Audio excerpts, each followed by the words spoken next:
Arlene Cohen Miller. Fascinating woman. She was an attorney for many years with her. She was a partner, then she had her own practice. We talked about law burnout. So she began her coaching career and she does a great job coaching people now. I like to ask the question, the difference between a coach and a therapist. I wonder what you think that answer is. I start the conversation off with meditation. She's got this unique relationship with it, been doing it for a very long time, been trained, um, and what it means to her. Does she go without it? Very interesting. She also has another aspect, not necessarily introduced to all her coaching, depending on what her coaching person wants, but she does soul readings as well. She's very intuitive, empathic. She feels, but just a really great conversation with Arlene and how she connects, helps, coaches. Her perspective on discipline was very interesting. Also, science versus art. There's like a collision there almost with some people. What degree she goes back and forth with, but just a wonderful conversation with Arlene. Thanks for listening and watching. Hi, I'm Joey Pinz, and here's my 45-second introduction. After starting my business in the 90s, I started developing poor habits of eating in my diet because I was working way too much. Before you know it, I found myself 340 pounds. The doctor told me if I don't lose the weight, I'm not going to see my daughter graduate. Took the next 7 months, lost 130 pounds. People think there's some secret. Ask me, how'd you lose that weight? Like there's some secret. There is no secret. How'd I lose the weight? Just one word: discipline. I've had other successes in life, and I attribute them all to discipline. Now, I'm not the king of discipline, but I believe that it can help all of us. Friends, colleagues convinced me to start a podcast. The podcast mission: how do we better ourselves and society? I talk to interesting people in health, fitness, sport, wellness, business, technology, science, art, and culture. And I eventually ask them how discipline plays a role in their life. Podcast vision: growth through learning from others. Very excited to talk to you, Arlene Cohen Miller. Can you explain your relationship with meditation? My relationship with meditation, well, I guess it's a part of my life, and I feel like I'm one of these hyperdrive, go-getter kind of people, and so meditation is just a way to sort of like cut back, chill out, come back into your own heart, let everything else go, and it just seems to calm the whole nervous system and give me like a new lease on life. I always do it in the morning, and I've even added like a little bit before I go to bed. It just seems to recalibrate everything, along with so many other things like creative visualization and affirmations and things like that. But I think it's really really important, and I think a lot of people get scared off by it. And it doesn't have to be, I mean, I don't sit there and with my fingers like this going or anything like that. Yeah. And oftentimes my meditation can just be, I live in Colorado. It's beautiful here. There's a panoramic view of the mountains almost wherever you go. You just go out on a walking trail or even in a neighborhood and just breathe and enjoy the beauty around you.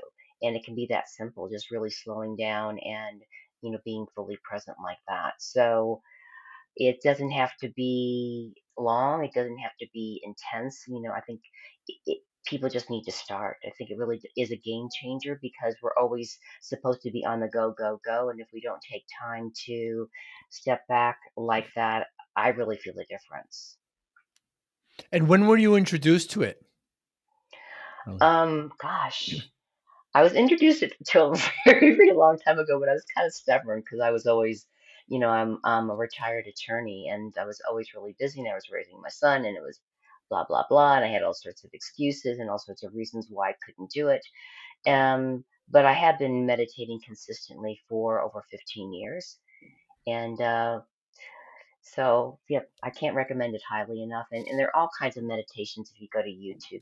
And like I said, I was with Thich Nhat Hanh. He's like a famous monk. He came to Boulder, Colorado many years ago, and I went to see him. He was there with all of his monks, and we did this walking meditation just in Boulder, very slow. And that was like my first initiation into going like, oh wow, I can just walk outside And I can't say it was really a meditative experience for me at the time, but I was like, it like opened a door that it didn't have to be in this kind of narrow thing that, I had defined meditation as being. And you say you do it you say it's a part of your life. I started with relationships. I mean, do you go a day without it? Sometimes, but usually not. Sometimes there's life happens. Yes. Life sometimes happens, but um, generally no, because I like to get up very early for most people and just have that quiet time because I find that the world is much quieter at like 5:30 in the morning than it is like at 7 or 8 or 9. And also at nighttime after people have gone to bed, it's like the airways sort of calm down, and Mhm. it's a lot easier to do that. So it doesn't have to be a real long thing. Usually my meditation is like 30 minutes. Sometimes it's 45, but it's just, and I work with breath work during that time as well, which really helps to calm the system down. So it doesn't have to just be sitting there and thinking, well, I need to get rid of all my thoughts, because you can just like watch your thoughts go by like little clouds passing before you, because most people, and that's part of your meditation experience. I do hear that often when people say, "Well, I can't meditate. I get my thoughts come in the way," and the analogy of clouds is the perfect thing. I believe, just look at the clouds, and the clouds are your thoughts, and they're just kind of passing by, and try to separate yourself. Some it's more difficult than others. You mentioned some of the people that you look at. Do you recommend assisted meditation, and then eventually go to unassisted? Actually, I'm a certified meditation facilitator because I have Ah. a very good friend who meditation became a part of her life very young, and she ended up teaching it and stuff like that. She went through like the transcendental meditation movement, and then she moved out of it um, for a reason that I agree with, because that's not very grounded. I think you really need to stay grounded, roots of light, into the heart of the planet when you're meditating, and not just Mm. waffle and float off into that kind of blissed out kind of state. And so now she facilitates and trains people to be meditation facilitators. And I thought, I could use some help there. I'm not an expert. And so, yeah, I went through some training with that, and that was wonderful. That was a really amazing experience. It was just a small group of women that happened to be in my intake. And I found it really, really inspiring and just helpful to be with someone that had been a part of their life from a very, very young age, and had gone to a university. There is one in the United States where there was 4 years of that, as part of her curriculum. Arlene, you mentioned you were an attorney, so you went from attorney to being to coach to a mentor. Like, what were some of the limiting beliefs you had to make that transition?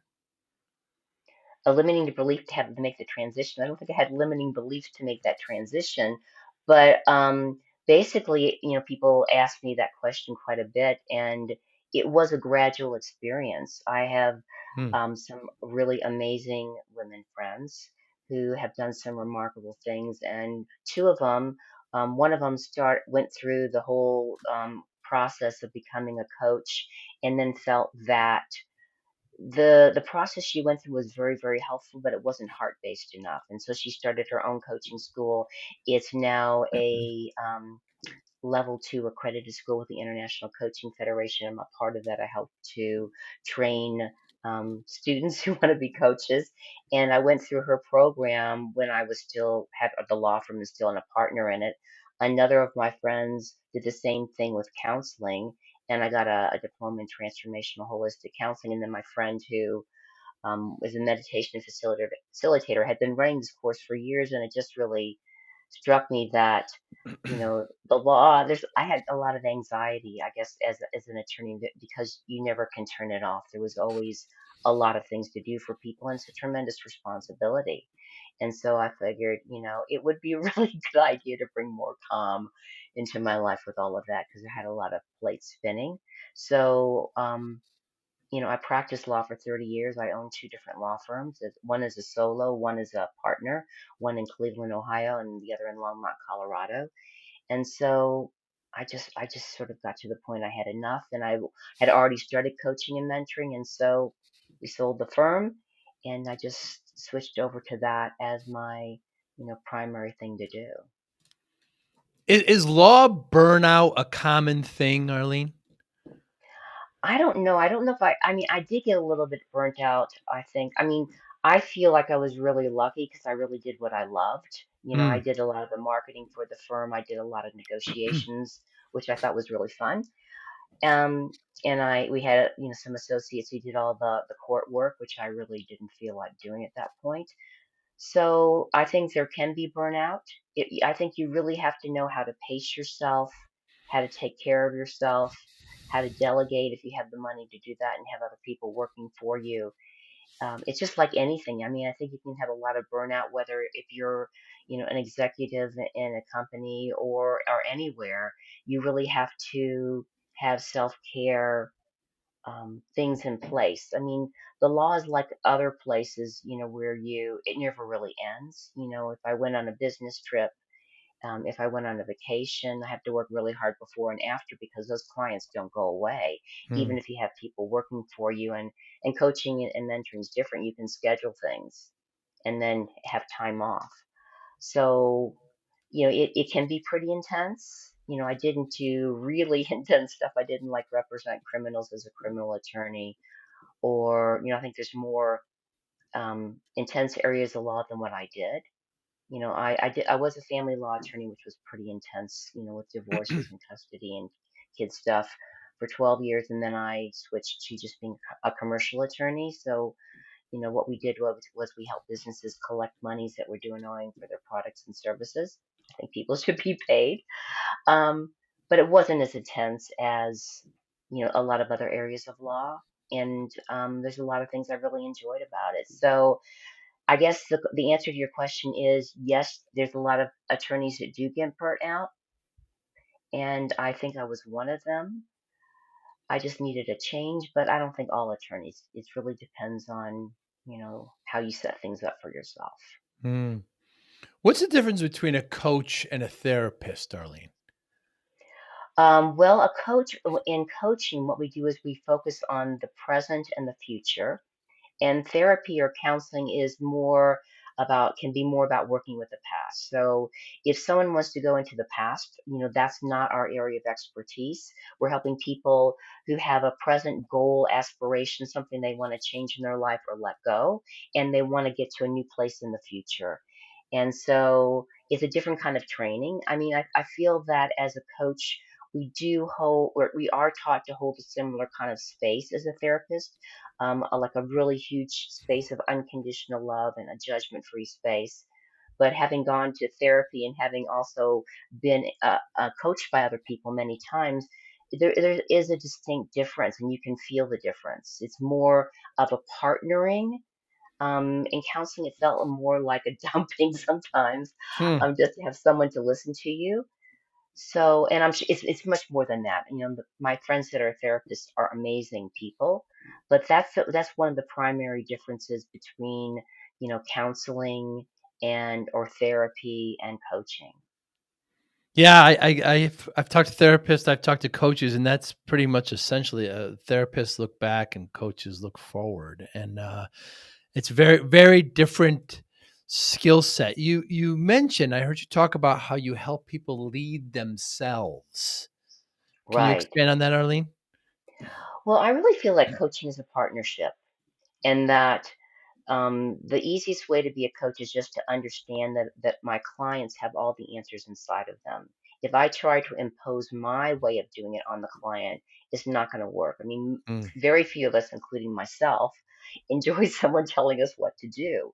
But as a coach, what I'm doing is I am asking empowering questions. I'm sharing insights from what they've shared. Also, if I notice certain behaviors that they're engaging in visually, I'll bring that to their attention. I might have an inspiration, but I'm always handing everything back to them. If they don't agree with, or it doesn't resonate with what I'm seeing or what I'm sharing, that's fine, because Mm. they're the ones that are leading the conversation, and I'm always checking back with them if we're on track with what their focus is and their goal is for the session. So to me, it's a complete partnership, and I find that really fun. And I also find that as a coach, anything that I had envisioned for the client, what the client comes up with is so much better for them in the moment with where they're at than anything that I could ever do. So when you say lead themselves, does it also include accountability? Yeah, absolutely. I do my best to ask them, how they want to keep themselves accountable, or what kind of resources they might need to play with between, the time of this session and the next session, so it just doesn't, it's just not something that happens and drops. It's something that they can play with, that they can work with, in between our times together. And hopefully they do that. Sometimes life gets in the way and that doesn't happen, and that's fine too. But the goal is that the more engaged that the client is in their own evolution and growth, and the goals and the focuses and the aspirations that they have that they bring to the table, the more successful it is going to be. And I can't control them any more than I can control anyone else but myself. So it's always a co-creation. Arlene, when somebody's looking for a coach, what questions should they be asking?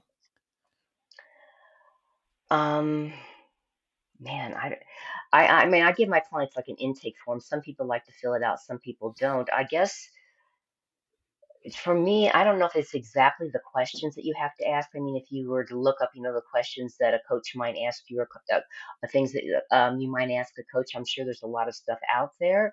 For me, it's a much more intuitive thing. I sort of recommend that you just say, hey, can we have a 15 or 20-minute conversation? Most coaches would probably provide that for free, just to get to know you, to see if there's that kind of affinity, there's that kind of connection that you feel that you can work with that person. I mean, you can also look at their website to see, how they present themselves. If what they work with is something that you want to work with, that they have some Hmm. experience with that.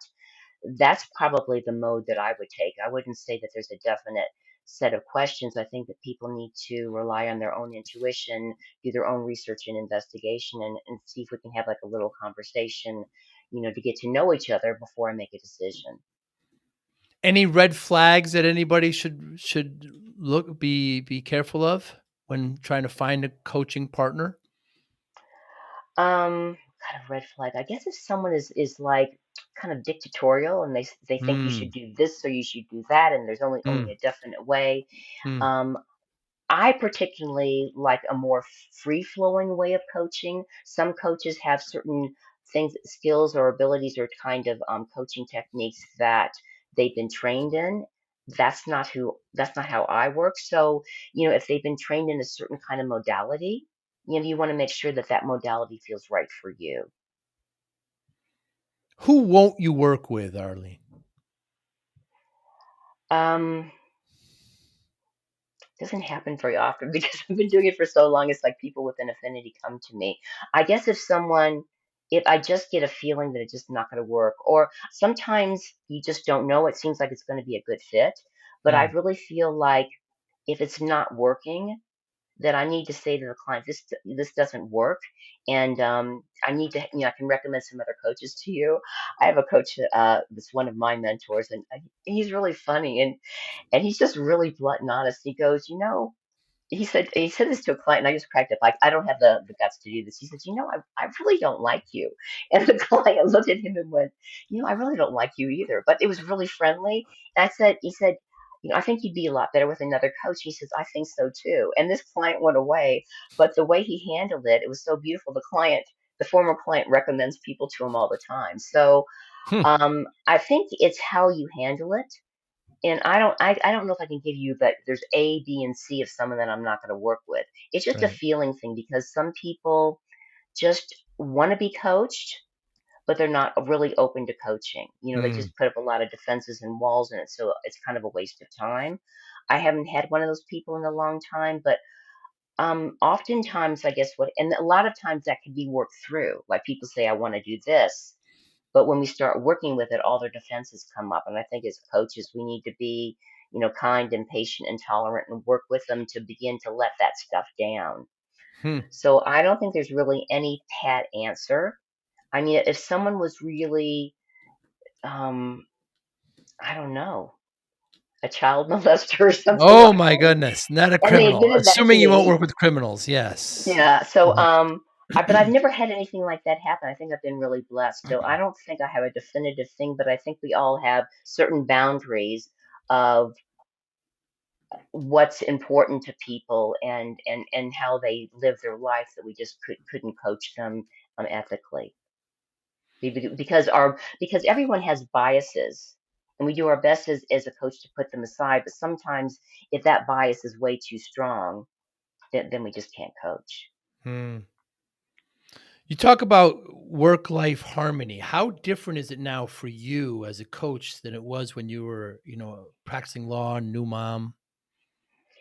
Well, I've been a new mom for a long time, so I mean, my son was born during my first year of after I opened my business. Right. He's grown, he has a kid of his own. So it was, I guess I was blessed because I had my own solo practice and I was a partner with just one other partner. It was a small firm. So I could always go pick him up from school. I always had a nanny or a childcare person. I could afford that. So yeah, there were some stresses in raising a son, Mm. and having a full-time practice. And anyone who said there weren't would probably be lying, to raise a child and do the best you can. I had help. So, it is different having him grown and being successful and being able to take care of himself and, being a grandparent. I mean, this is a much easier lifestyle.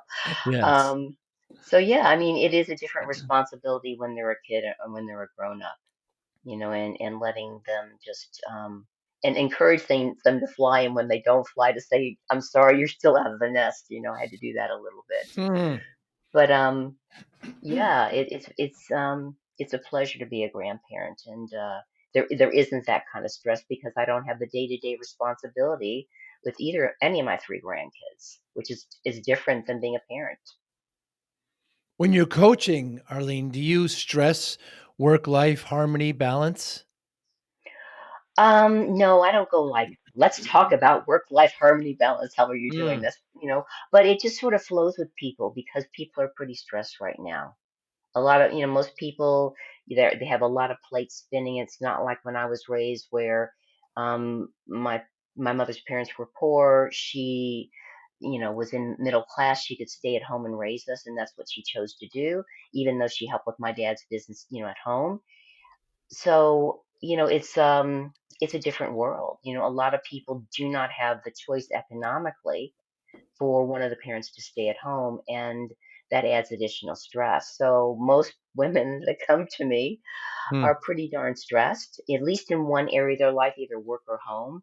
And so when we're dealing with that, of course, we're going to be dealing with, how can we create more harmony in your life? How can we change things for you so that you can take a breath? And a lot of the things that we work with are like balancing things inside, like the breath work, like working with the inner coach, like having clear, strong, and appropriate boundaries, those kind of things so that they have tools to feel different on the inside than the outside. But I don't often go, well, let's just talk about harmony now. Mm. That would probably fall pretty flat because they're the ones that are bringing what they want to talk to the table. You mentioned you coach a lot of women. Are there some common reoccurring blocks that occur? A lot of women, and this seems to be across the board, and I think it's really something that we need to deal with, like as a society, feel really guilty and selfish Mm. for taking time for themselves. And when we take time for self-care and we fill our own cup with love, whether it's getting a massage or meditating or playing in your garden or whatever it is that really helps you just to let things go, your own cup is going to be filled and overflowing with love. You're going to be a lot more kind, patient, and tolerant with the people around you. They're going to notice that. They're going to benefit from that. Then, if you're constantly giving and giving and giving things away, you're going to get frustrated. You're going to get angry. You might lash out. Then you'll feel bad about yourself. Then you'll try to Mm. do it the other way again. And it goes in this kind of unhealthy cycle. So, I do see that a lot because it's like it's taught a lot out there, and it's in an unspoken premise that we're supposed to selflessly give of ourselves everything that we have, and that is really sad because it's really just not helpful to anybody, whether you're a man or a woman. I just happen to deal with a lot of women. It's really debilitating. We need to take care of ourselves first. It's like if you're on an airplane, you put on the mask for yourself and then you put it on for your kids. There's a reason we Mm. do that. And so, yeah, I really see that a lot across the board. You commonly use this one term in your tagline, Arlene, and I see it, but I don't see it anywhere else, or seldom see it, and that's wholeheartedly. Talk to me about that word. Well, I really feel that our society is way too much in your head, and I was that Mm. way for years, trying to always figure things out. If we make decisions from the heart, if we feel something in our heart, no, and we learn something in our heart, no one can ever take that away from us. Like we make a mistake, but we feel like, okay, how could I do that differently next time? And we really feel that, or we really feel in our heart something that we've been doing that's just not working for us, or we listen to a speaker, but we really we have a visceral feeling experience about that. No one can ever take that away from us. If we try to Mm. remember things in our head, it just gets too bunched up and it doesn't really work. And that's why, if people, all those life hacks and people hacks and work hacks that people use, yeah, they do save more time. But if you're not having like a visceral, really feeling experience in here, Mm. the change I don't think really is going to stick. And so a lot of people get scared off by wholehearted, so I don't always use it. But I feel like if I can model that for people and I can hold that space, that they can have that sort of transformational experience and begin to take it on for themselves in their own life. Hmm.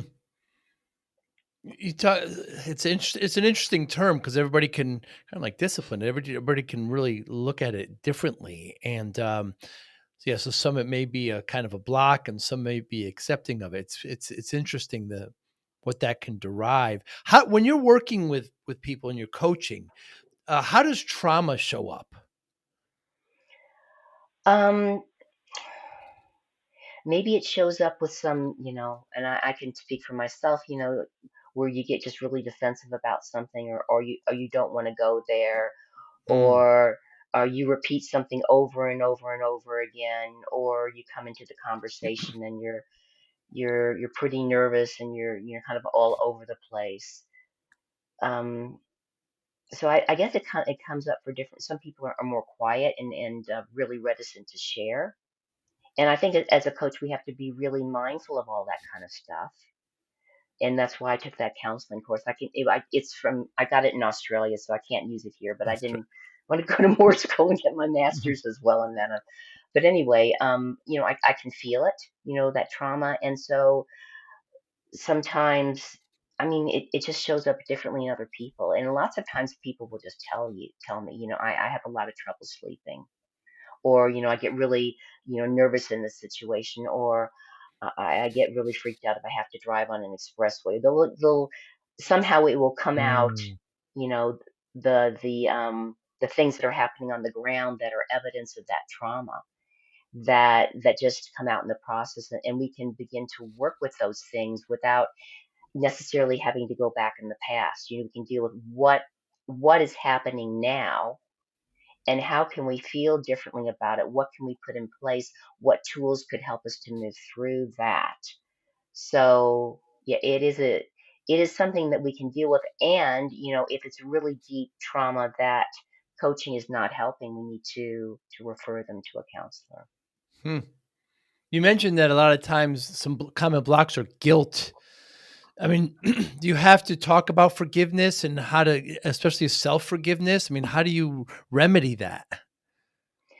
Well, I don't work with forgiveness as much because forgiveness can cause us to go around in a circle of like guilt, blame, forgiveness, guilt, blame, forgiveness. Mm. The next step up is self-acceptance. So I really like Hmm. to work with people with, loving. I call it I love and accept myself as I am, warts and all. Because people feel bad about the parts of ourselves that aren't shiny and all wonderful, and we all have them. And so if we go, well, this is really not a pretty side of me. I need to work on it. But we don't judge ourselves for it and we don't beat ourselves up for it. We have the opportunity to begin to bring more self acceptance. Or maybe there's certain things that my clients have done, and we've all done things that we go, like, I have no idea. Like when I was a teenager or whatever, for me, or young adult. I mean, what was I possibly thinking to do that?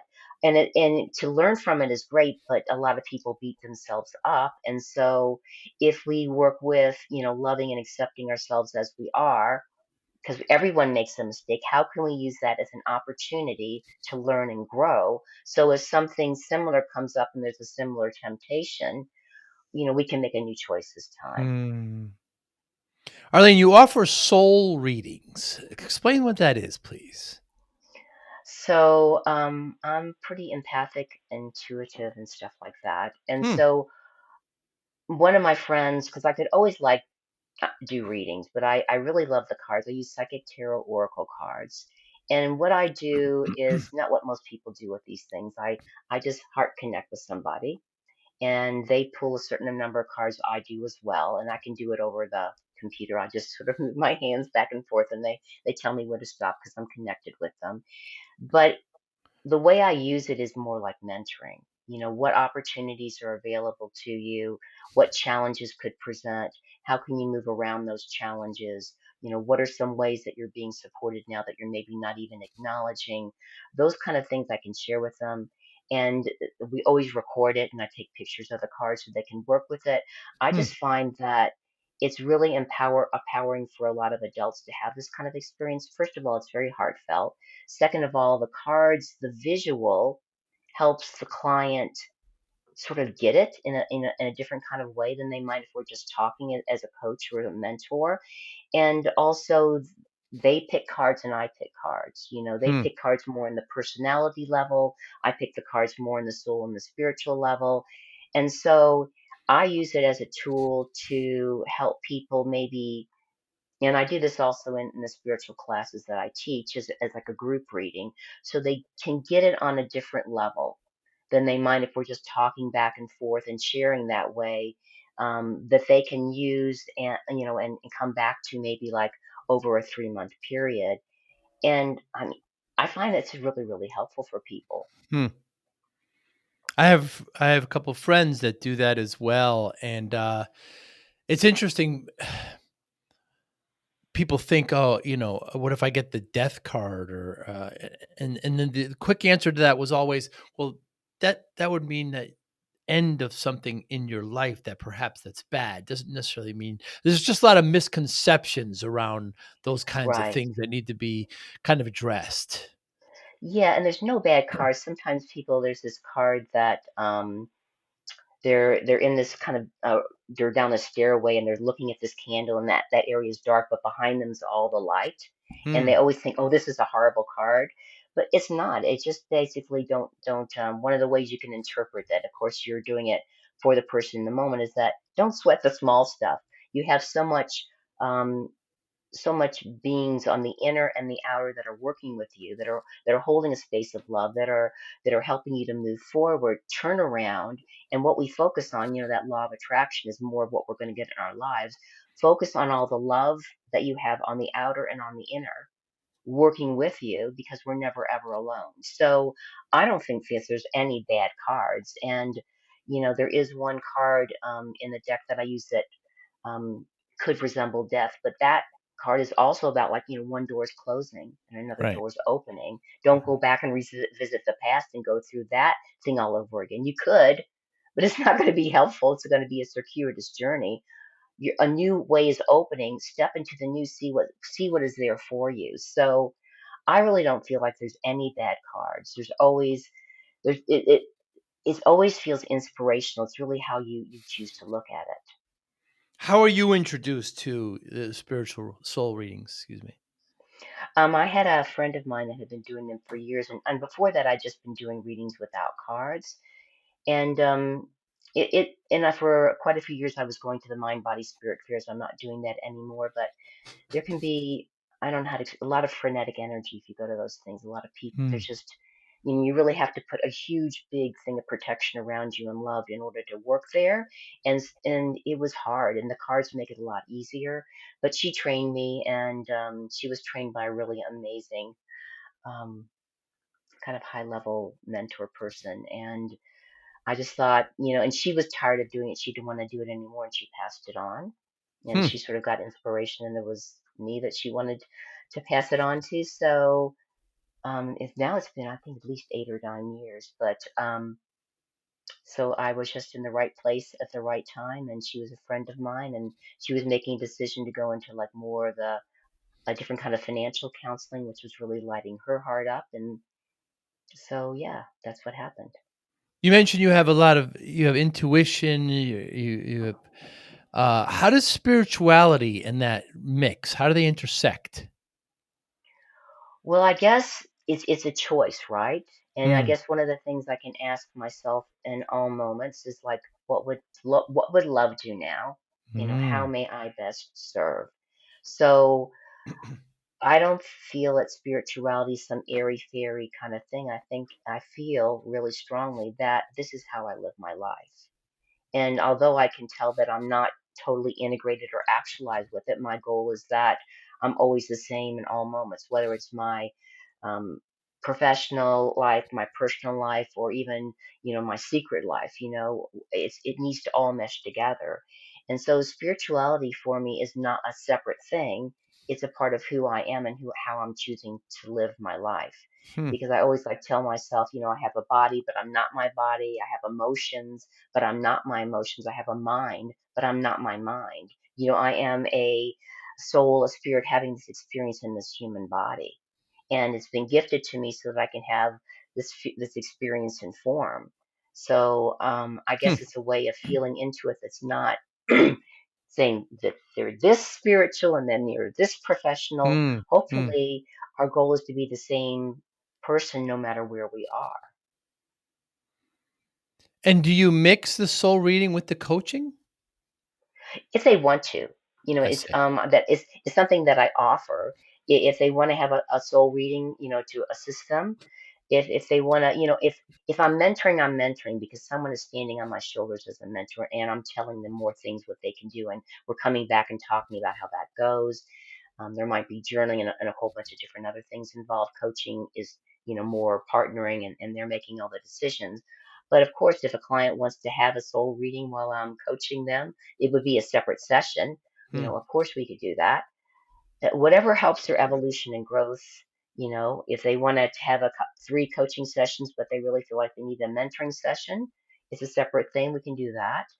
Um, I just feel it's important not to be rigid, but to Hmm. work with how may I best serve this person in this moment.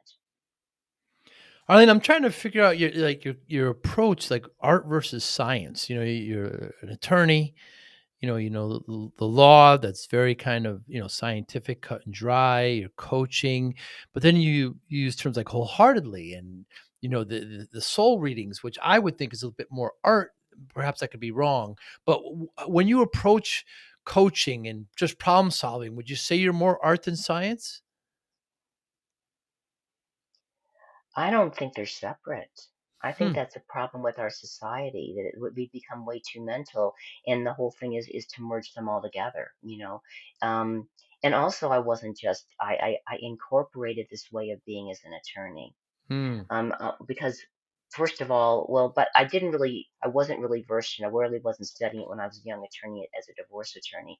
But by the time I was working in collections, I negotiated settlements, and most people, a lot of them, these business owners that were, really in the dumps, they couldn't afford an attorney. They wanted to work something out before if they had to go bankrupt. But so I always made sure that I treated everybody with that wholehearted dignity and respect, Hmm. because it wasn't there in the collection business. If you went to a collection agency, you certainly were not going to be treated that way. And even though a lot of collection agencies were sending us their business, I mean, yes, if someone was rude, we would file lawsuits, we would attach assets, but I always brought that into the practice of law because I felt that that was a gift that I could bring Hmm. that wasn't there. So to me, yes, I had to know the ins and outs of, business collection law, but I don't feel all that stuff is separate. Hmm. And I feel that, you know, that's part of the problem in our society today. People have gotten way too, you have to prove this scientifically or it doesn't exist. Really? That just doesn't make any sense to me at all. You're ignoring a whole big chunk of the of who we are and the universe and saying that we're going to put things in a box over there. How can that really make sense? It doesn't to me. So I guess I don't um, buy into that whole mindset that you either have to be in your mind or in your heart or being spiritual or being professional or practical. I feel that the best way is to choose to the best of your ability just to be all of that together. I agree. So when you're so it's not I don't feel it's one or the other, but I think there's the gray, right? So it could be when I play golf, for example, Arlene, my ball is 150 yards from the pin. There's a five mile per hour winds. I'm on a, so there's all these kind of scientific. So that all equates to an 8 iron. But I know, but in my gut, I need a seven. So I kind of get science and then I let my gut make the real decision. So that's kind of the mixture of the two. Do you find Right. yourself doing that? Well, of course, I used to be a runner, but now I do have a daily yoga practice, and so yeah, I might be really focusing on the postures I'm doing and breathing, and I have to be Mm, a part of that yoga experience when I'm there. I mean, I think it all moves together, and as a golfer, I'm sure that you are aware of. I've never played golf. I do have a bunch of golfer don't friends, start.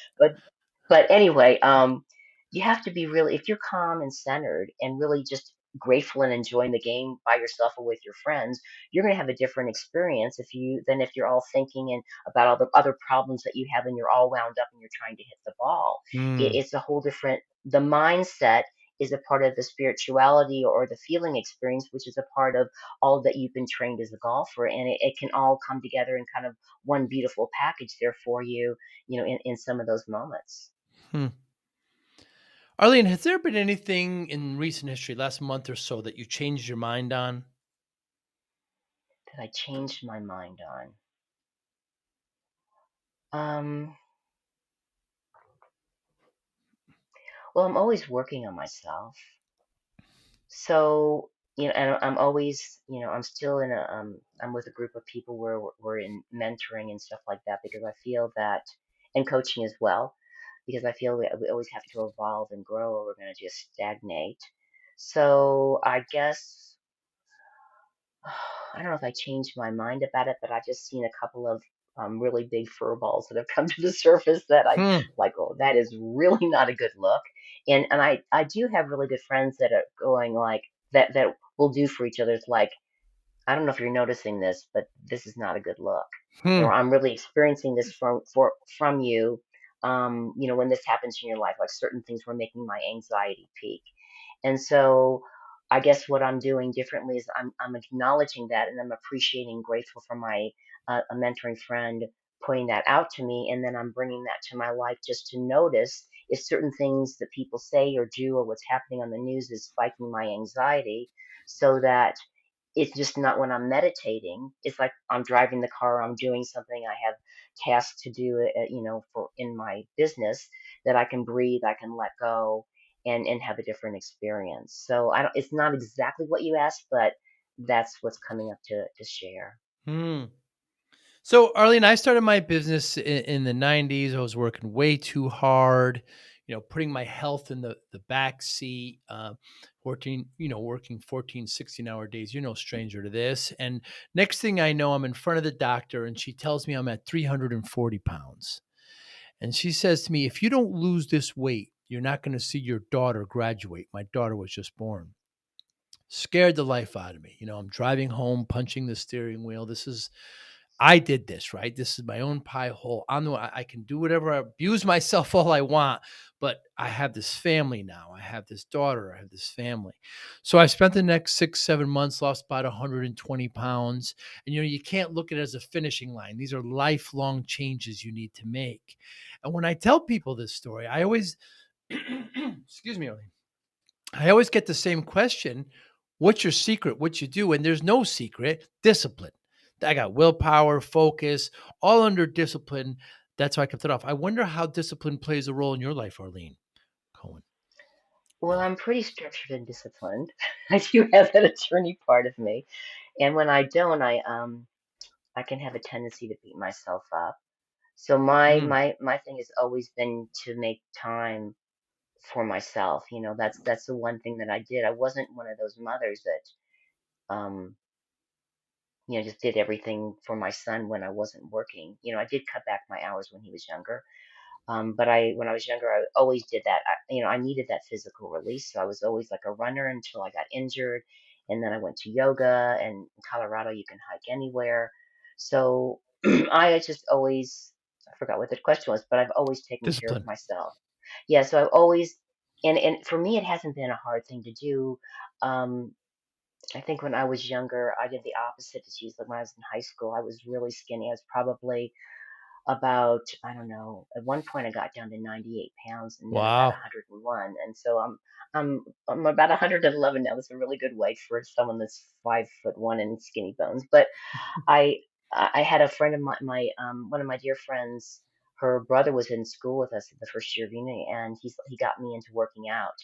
And I was like, wow, this is so great, And it just it's been my saving grace. So it's never been something that I had to do that I felt that I had to do. It's something that I've always enjoyed, even if it's pushed me. Sometimes that first 15 minutes you get out running can be like, oh my God, my legs don't want to move.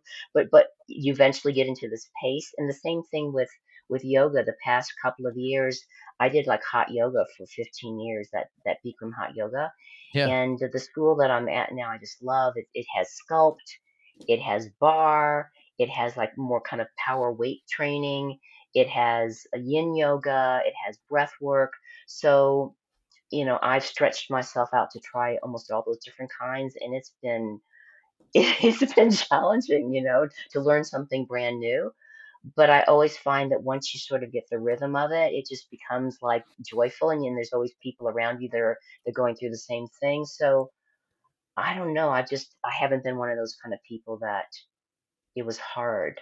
I just I just always knew that this was an important part of my life to keep my sanity. I mean, I have a little bit of those ADD tendencies, and so it's a good balance. Hmm. What motivates you, Arlene? Being of service, Hmm. I really feel when I can help other people, because I've been helped so much by mentors and coaches, because I really was, really anxious and stressed when I was younger.